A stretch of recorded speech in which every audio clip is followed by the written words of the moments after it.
Welcome to my YouTube channel. Recording of business transaction के अगले video के साथ हम प्रस्तुत हैं। इसमें हम लोग जो टॉपिक डिस्कस करने जा रहे हैं वह है अकाउंटिंग इक्वेशन। अकाउंटिंग इक्वेशन क्या होता है यह फर्स्ट चैप्टर में ऑलरेडी डिस्कस किया जा चुका है कि ड्यूल एस्पेक्ट्स कंसेप्ट्स के हिसाब से हर बिजनेस ट्रांजैक्शन के दो दो एस्पेक्ट्स होते हैं और उसी दो एस्पेक्ट्स के कारण ही अकाउंटिंग इक्वेशन का जन्म हुआ है। तो एक बार और देखते हैं कि अकाउंटिंग इक्वेशन क्या है। Accounting equation signifies the assets of a business. इसमें ये बताया गया है अकाउंटिंग इक्वेशन में इस चीज़ को सिग्निफाई किया जाता है किसी भी बिजनेस का जो एसेट्स होता है, assets of a business are always equal to the total of its liability and capital. किसी भी बिजनेस का जो एसेट्स होता है उसके लायबिलिटी और कैपिटल के टोटल के बराबर होता है। इसको हम लोग शो करते हैं ए इक्वल टू एल प्लस सी से हम लोग शो करते हैं। यहाँ पे ए का मतलब एसेट्स, एल का मतलब लायबिलिटी और सी का मतलब कैपिटल हुआ। The above equation can also be represented in the following form in the derivatives to enable the determination of missing figure of capital और लायबिलिटीज। इसको A minus L equal to C भी हम लोग बोल सकते हैं या A minus C equal to L भी बोल सकते हैं। जैसे आप लोगों को पता है कि A equal to L plus C है, अगर सी को इस साइड लाते हैं तो A minus C equal to L हो जाएगा, और अगर हम एल को इस साइड लाते हैं तो A minus L equal to सी हो जाएगा। तो ये सारे इक्वेशंस एक ही हैं, इसको हम अलग अलग तरीके से भी लिख सकते हैं।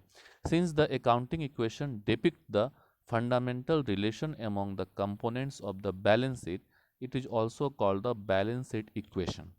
अकाउंटिंग इक्वेशन जो है फंडामेंटल रिलेशंस डिपिक्ट करता है, बताता है जो एसेट्स और लायबिलिटी के बीच जो बैलेंस शीट में एसेट्स और लायबिलिटी आता है उसके बीच के रिलेशंस को बताता है, इसलिए इसको बैलेंस शीट इक्वेशन भी कहा जाता है। As the name suggest, the balance sheet is the statement of assets, liability and capital. Balance sheet एक एसेट्स, लायबिलिटी और कैपिटल का स्टेटमेंट है। At any other At any point of time, resources of business entity must be equal to the claim of those who have financed these resources. किसी भी समय में किसी भी बिजनेस का जो रिसोर्सेस होता है, जो एसेट्स होता है, वो उसके लायबिलिटी के बराबर होना चाहिए या उसके क्लेम के बराबर होना चाहिए जिससे फाइनेंस आया है या जिससे पैसा आया है। आखिर हम बिजनेस में जो भी पैसा लगा है, जो भी एसेट खरीदे हैं, वो सब कहीं ना कहीं से पैसा आया, या तो ऑनर का पैसा होता है या तो मैंने लोन लेके पैसा लगाया है। तो बिजनेस में लगा हुआ जो टोटल एसेट्स होता है उसके लायबिलिटी और कैपिटल के बराबर होना चाहिए। The proprietor and outside provider provide the resources of business. हमारे बिजनेस के लिए पैसा कौन देता है? प्रोप्राइटर, ऑनर देता है, या क्रेडिटर या कोई आउटसाइडर एज अ लोन हमें प्रोवाइड करता है, उसी से हम बिजनेस के रिसोर्सेज खरीदते हैं। The claim of proprietor is called capital, और मालिक के क्लेम को कैपिटल बोलते हैं, and that of the outsider के क्लेम को हम लोग लाइबिलिटी बोलते हैं। तो each element of the equation is the part of balance sheet which state the financial position of business on a particular date. When we analyze the transaction, we actually try to know that how the balance sheet of a business entity get affected. जब भी हम लोग transaction को analyse करते हैं तो हम इस चीज़ को एनालाइज करते हैं कि किस ट्रांजेक्शन से बैलेंस शीट कितना अफेक्टेड होगा, किससे एसेट साइड का इफेक्ट होगा और किससे लायबिलिटी साइड का इफेक्ट होगा, किससे दोनों साइड का इफेक्ट होगा। The liability side of a balance sheet is the list of owner's claim and outsider's claim. What is the business entity और लाइबिलिटी साइड जो है बैलेंस शीट का, उसमें दो तरह का क्लेम होता है, आउटसाइडर का क्लेम होता है और ऑनर का क्लेम होता है। जो बिजनेस पे उनका जो भी डिमांड है, जो भी उनका मांग है, वो लाइबिलिटी कहलाता है। The equality of the assets side and the liability side of the balance sheet is undeniable fact, and that this justifies the name of the accounting equation as the balance sheet equation also. इसीलिए accounting equation को balance sheet equation भी कहते हैं। Question से हम लोग समझने का कोशिश करते हैं किस तरह अकाउंटिंग इक्वेशन बनेगा। एनसीईआरटी का क्वेश्चन देखते हैं। Prepare accounting equation on the following on the basis of the following. पहला है, Harsh started business with cash 2000। तो हर्ष ने बिजनेस शुरू किया कैश के साथ, तो यहाँ पे एक चीज़ है कैश, और दूसरा एक बिजनेस स्टार्ट किया तो कैपिटल लगाया है, घर से लगाया है तो कैपिटल लगाया है। तो उसके बाद है परचेज गुड्स, उसके बाद उसने गुड्स खरीदा है। किससे खरीदा? नमन से खरीदा, लेकिन कैश में खरीदा तो नमन से कोई मतलब नहीं है। परचेज किया और कैश, दो ट्रांजेक्शन इफेक्ट होता है। हर ट्रांजेक्शन से दो अकाउंट इफेक्ट होता है। जैसे पहला ट्रांजेक्शन से कैश इफेक्ट हुआ और कैपिटल इफेक्ट हुआ, दूसरा ट्रांजेक्शन से गुड्स पे इफेक्ट हुआ। परचेज किए गुड्स तो गुड्स हमारा बढ़ेगा, और कैश से खरीदे तो कैश चला गया, दो चीज़ इफेक्ट होगा।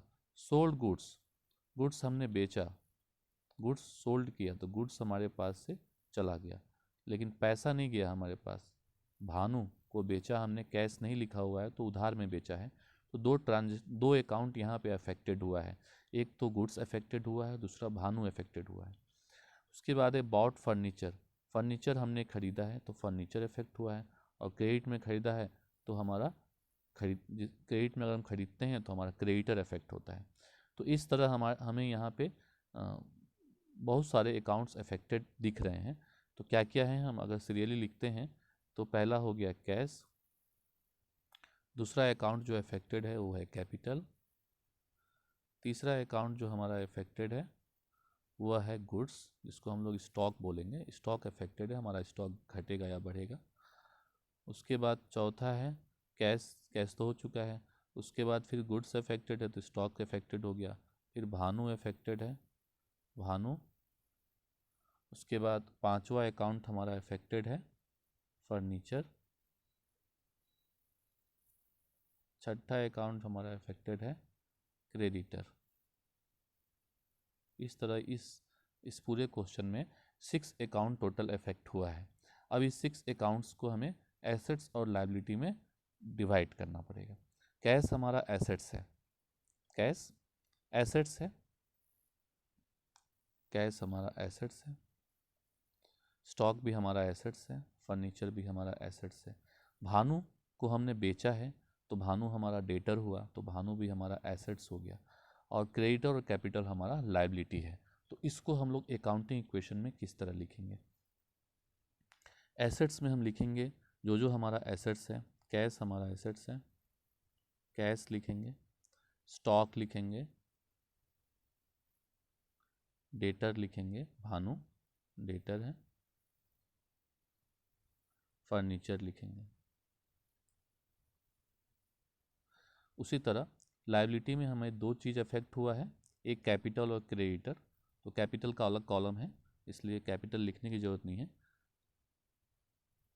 क्रेडिटर लिखेंगे, और कोई लायबिलिटी नहीं है। तो इस तरह हम एक फॉर्मेट तैयार करेंगे जिसमें जितने अकाउंट अफेक्टेड हुए हैं उनको लिखेंगे। उसके बाद एक एक करके सारे ट्रांजेक्शन का इफेक्ट हम इस पर देखेंगे। सबसे पहला ट्रांजेक्शन है Harsh started business with cash 2 lakh. Cash से बिजनेस स्टार्ट किया तो cash first serial number 1 transaction का इफेक्ट ये हुआ कि कैश 2 लाख आया बिजनेस में, कैपिटल से आया तो कैपिटल 2 लाख हो गया। दूसरा ट्रांजेक्शन जो है हमारा बी नंबर ट्रांजेक्शन देखते हैं। बी नंबर ट्रांजेक्शन हमारा है कि purchase goods from Naman for cash 40,000। तो गुड्स खरीदे हैं तो स्टॉक हमारे पास आएगा और कैश हमारे पास से जाएगा। तो कैश 40,000 का जाएगा, तो कैश से माइनस करेंगे 40,000, कैश 40,000 जाएगा और स्टॉक 40,000 का आएगा। इसके बाद हम इसको टोटल करेंगे, 2 लाख से 40 जाएगा 1,60,000, और यहाँ स्टॉक हमारा 40,000 का हो गया। डेटर हमारा कुछ नहीं है, फर्नीचर कुछ नहीं है, क्रेडिटर कुछ नहीं है, कैपिटल हमारा 2 लाख था, 2 लाख ही है। इस तरह हर ट्रांजेक्शन के बाद हम एक न्यू इक्वेशन निकालेंगे। तो न्यू इक्वेशन हमारा जो निकला, न्यू इक्वेशन में आया कैश हमारे पास बचा है 1,60,000, स्टॉक बचा है 40,000 और टोटल कैपिटल हमारा 2 लाख है। तो एसेट्स साइड 1,60,000 और 42 लाख और लायबिलिटी साइड 2 लाख, दोनों हमेशा बराबर होगा। तीसरा ट्रांजेक्शन हम देखते हैं, sold goods to Bhanu costing 10,000, 10,000 cost है गुड्स का और हमने बेचा है कितने में उसको, 12,000 में बेचा है। तो सोल्ड किए हैं तो हमारे पास से स्टॉक जाएगा, स्टॉक से घटेगा, तो जो कॉस्ट होगा वही स्टॉक से घटेगा। 10,000 का स्टॉक हमने बेच दिया तो 10,000 हमारे स्टॉक से घटेगा, स्टॉक से 10,000 माइनस हो गया। और भानु को हमने बेचा है, भानु हमारा डेटर है, तो डेटर से तो उससे तो हम 12,000 में बेचे हैं उसको, तो उस डेटर में हमारा 12,000 प्लस हुआ। तो 10,000 का स्टॉक हमने 12,000 में बेच दिया, 2,000 हमारा प्रॉफिट हो गया। जब भी प्रॉफिट होगा उससे बिजनेस का कैपिटल इफेक्ट होता है, लॉस होगा तो भी बिजनेस का कैपिटल इफेक्ट होता है, तो कैपिटल इफेक्ट होगा, कैपिटल में 2,000 रुपीज़ बढ़ जाएगा। और फिर हम लोग न्यू इक्वेशन निकालेंगे, हर ट्रांजेक्शन के बाद एक न्यू इक्वेशन निकलेगा। न्यू इक्वेशन 1,60,000 हमारे पास कैश है, 40 से 10 स्टॉक हमारा चला गया तो 30 हमारा स्टॉक बचा हुआ है, और डेटर्स 12,000, भानु बचा है 12,000, फर्नीचर अभी कुछ नहीं है, क्रेडिटर कुछ नहीं है, और कैपिटल हमारा बढ़ गया 2,02,000 हो गया। तो यहाँ पे हम देखते हैं कि फिर एक बार चेक करेंगे एसेट साइड और लायबिलिटी साइड इक्वल होना चाहिए, तो 1,60,000 प्लस 30 1,90,000 और 12 2,02,000 इस साइड भी है, 2,02,000 लायबिलिटी साइड भी है। उसके बाद हम डी नंबर ट्रांजेक्शन देखते हैं। डी नंबर ट्रांजेक्शन है bought furniture on credit 7,000, furniture खरीदा गया लेकिन क्रेडिट में, कैश में नहीं खरीदा, कैश में खरीदता तो कैश माइनस होता, क्रेडिट में खरीदा है तो क्रेडिट में खरीदेगा तो क्रेडिटर बढ़ेगा, 7,000 का क्रेडिटर हमारा बढ़ जाएगा और फर्नीचर भी 7,000 का बढ़ जाएगा, दोनों 7,000 का बढ़ जाएगा। अब हम फिर से न्यू इक्वेशन निकालेंगे, तो न्यू इक्वेशन हमारा आया 1,60,000, 30,000, 12,000, 7,000, 7,000, 2,02,000। तो इस तरह हमने अकाउंटिंग इक्वेशन बना लिया। अब हमारा फाइनल अकाउंटिंग इक्वेशन, सारे ट्रांजेक्शन खत्म हो गए तो ये हमारा फाइनल अकाउंटिंग इक्वेशन बन गया, जिसमें कैश 1,60,000 है तो कैश 1,60,000 है। उसके बाद स्टॉक जो हमारा 30,000 का है तो गुड्स जो है हमारा 30,000 का है, डेटर 12,000 का है, फर्नीचर 7,000 है, क्रेडिटर 7,000 है और कैपिटल 2,02,000 है। एक और क्वेश्चन देखते हैं। सबसे पहले हमें देखना पड़ेगा, आइडेंटिफाई करना पड़ेगा कितने सारे अकाउंट्स हैं। Kunal started business, Kunal businessman का नाम है तो इसके नाम से हमें कोई मतलब नहीं है। कुणाल बिजनेस शुरू किया है विथ कैश, कैश से शुरू किया तो एक तो अकाउंट कैश हो गया, और बिजनेस स्टार्ट करते हैं तो कैपिटल घर से लगाते हैं तो एक अकाउंट कैपिटल हो गया, 2 हो गया। ही परचेज फर्नीचर तो फर्नीचर हो गया, कैश का अकाउंट हमने ऑलरेडी आइडेंटिफाई कर लिया है।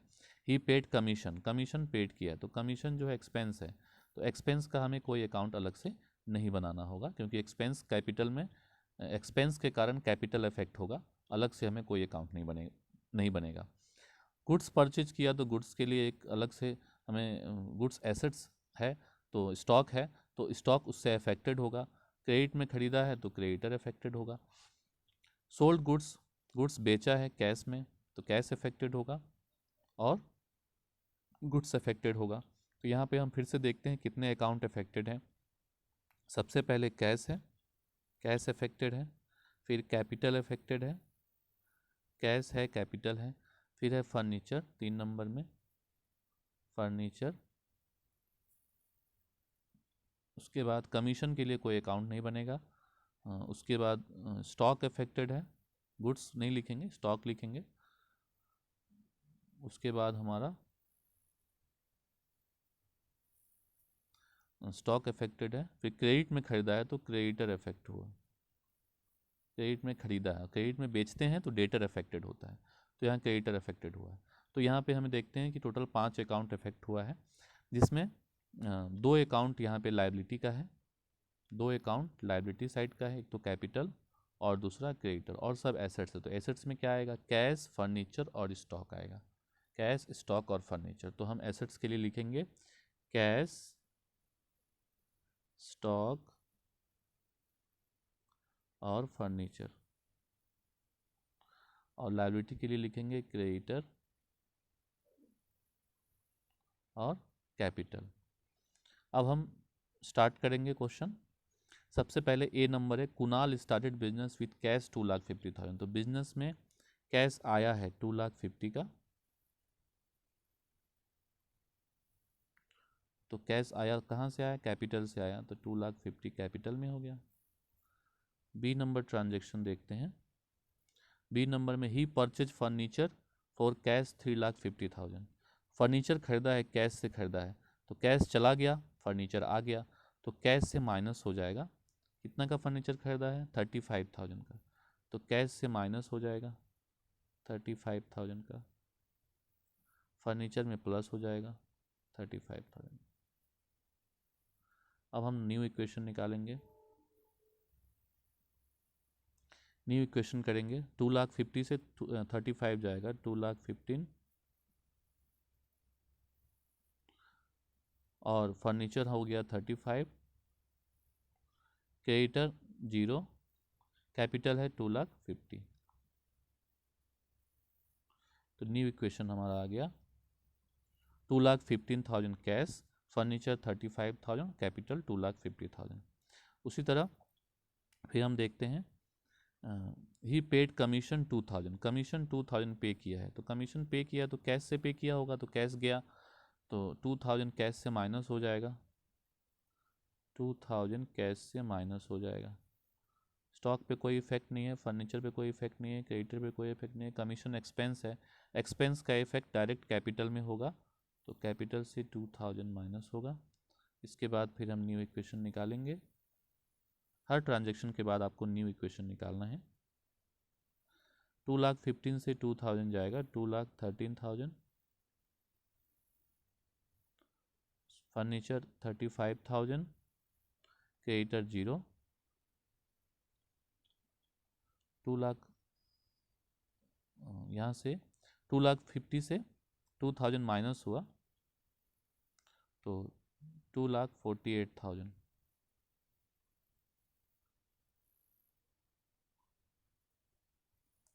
नेक्स्ट एक बार चेक कर सकते हैं, 2,13,000 प्लस 35, 2,48,000, और उधर भी 2,48,000 है। तीसरा, सॉरी, उसके बाद ही परचेज गुड्स ऑन क्रेडिट 40,000। तो गुड्स परचेज किया है तो स्टॉक बढ़ेगा, और क्रेडिट में परचेज किया तो क्रेडिटर भी बढ़ेगा, तो दोनों 40,000 से बढ़ेगा, स्टॉक और क्रेडिटर। तो डी नंबर ट्रांजेक्शन लिखते हैं, स्टॉक को बढ़ाते हैं 40,000 और क्रेडिटर भी बढ़ाते हैं 40,000। तो हमारा न्यू इक्वेशन फिर से निकलेगा 2,13,000, 40,000, 35,000, 40,000, 2,48,000। फिर देखते हैं नेक्स्ट, डी ई नंबर है, ही सोल्ड गुड्स, गुड्स को बेच दिया, गुड्स को बेचेंगे तो स्टॉक घटेगा, कॉस्टिंग 20,000, जितना कॉस्ट होगा उतने का ही स्टॉक घटेगा, मतलब स्टॉक घटेगा 20,000 का, लेकिन बेचा है कैश में, तो कैश उसके पास आया 26,000 का, मतलब कैश 26,000 आया है और गुड्स घट गया है 20,000 का। तो ई नंबर ट्रांजेक्शन से कैश आया 26,000, लेकिन गुड्स घटा है सिर्फ 20,000 का।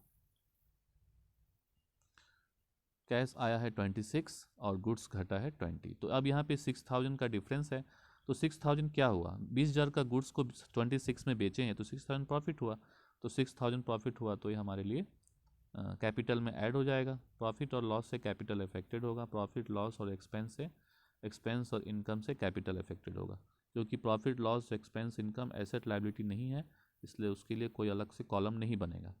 फिर न्यू इक्वेशन निकालेंगे, फाइनल इक्वेशन होगा ये, सबसे लास्ट में जो निकालेंगे उसको हम लोग फाइनल इक्वेशन लिख सकते हैं, उसको न्यू इक्वेशन लिखने की ज़रूरत नहीं है, फाइनल इक्वेशन निकलेगा।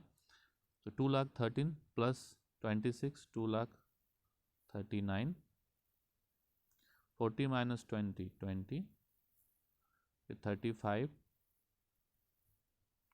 फिर 40, 2,48 प्लस 6, 2,48 प्लस 6, 2,54। तो इस तरह हम लोग अकाउंटिंग क्वेश्चन बनाएंगे। एक और क्वेश्चन देखते हैं, जल्दी जल्दी करते हैं।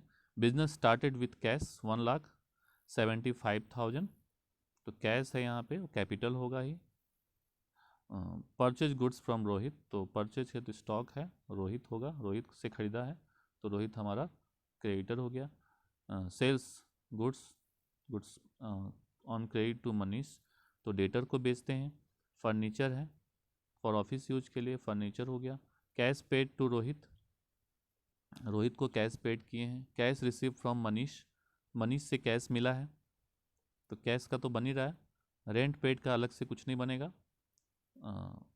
Cash withdraw for personal use, drawing के लिए भी अलग से कुछ नहीं बनेगा। तो हमें यहाँ पे कितने बनेंगे, एक कैश का होगा, कैश होगा, कैपिटल होगा, गुड्स है तो स्टॉक होगा। रोहित, रोहित हमारा क्रेडिटर है, रोहित से हमने खरीदा है। और मोहित को हमने बेचा है, मनीष को बेचा है तो मनीष हमारा डेटर है तो डेटर का बनेगा। फर्नीचर का बनेगा column. Cash paid to Rohit, cash receive from Manish, Manish और रोहित तो हमने लिख लिया है। रेंट पेड का अलग से कोई कॉलम नहीं है, कैश विड्रॉ के लिए भी नहीं होगा। तो टोटल 6 होंगे, जिसमें क्रेडिटर और कैपिटल दो लाइबिलिटी है। कैश, स्टॉक, डेटर और फर्नीचर एसेट्स है। तो कैश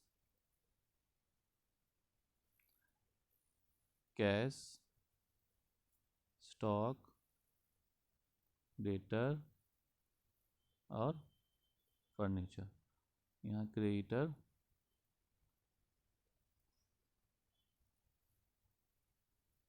और कैपिटल।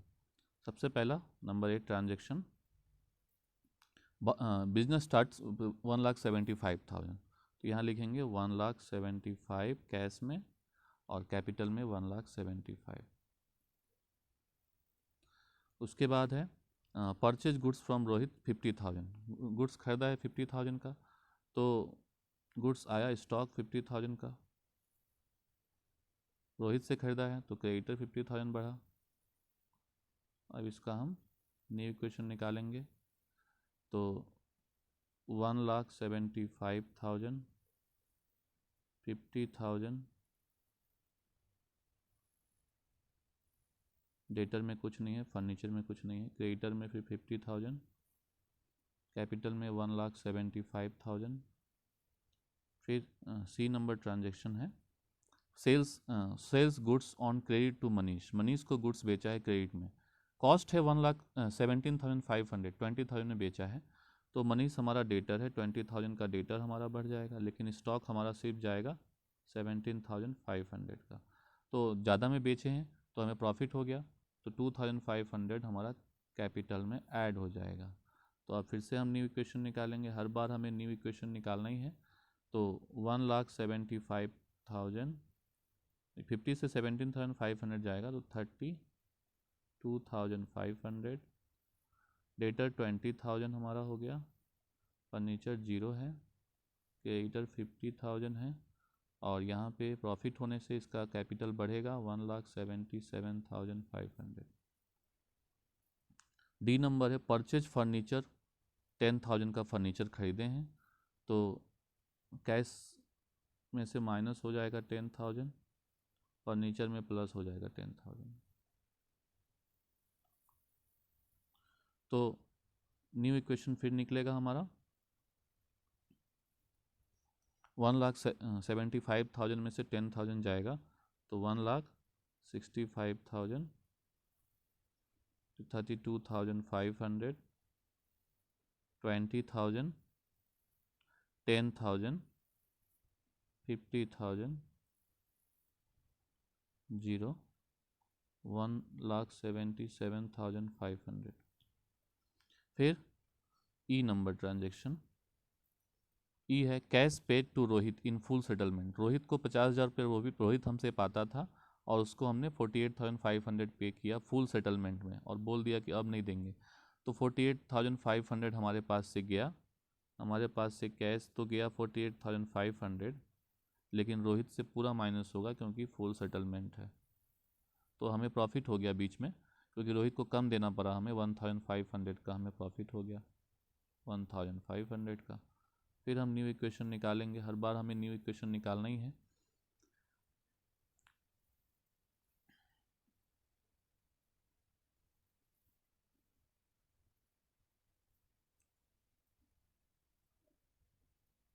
$1,16,500, 32,500, 20,000, 10,000 और ये जीरो हो जाएगा क्रेडिटर, और यहाँ पे हमारा कैपिटल हो जाएगा 1,79,000।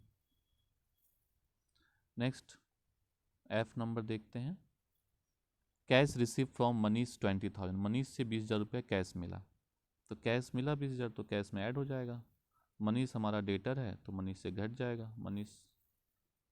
अब हमारा न्यू इक्वेशन जो है 1,36,500, 32,500, 0, 10,000, 1,79,000। उसके बाद है हमने कौन सा किया, एफ किया, अब जी करेंगे। जी नंबर ट्रांजैक्शन देखते हैं। रेंट पेड 1,000, तो रेंट जब भी पे होगा तो कैश से जाएगा रेंट, और रेंट एक्सपेंस है इसलिए इसका कॉलम नहीं होगा, इसलिए उसको डायरेक्ट माइनस करना पड़ेगा कैपिटल से। फिर हम न्यू इक्वेशन निकालेंगे तो 1,35,500, 32,500,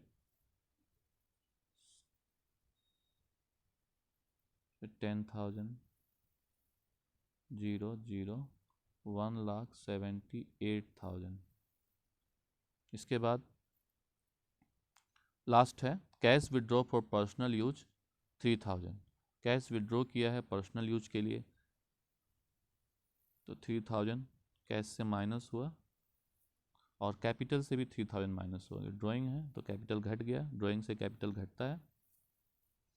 तो अब हम लोग फाइनल इक्वेशन निकालेंगे, तो फाइनल इक्वेशन निकालने जा रहे हैं। तो 1,35,500 माइनस 3,000, तो 1,32,500, 32,500, 10,000, 1,75,000। इस तरह हम लोग अकाउंटिंग इक्वेशन बनाएंगे। Thank you very much.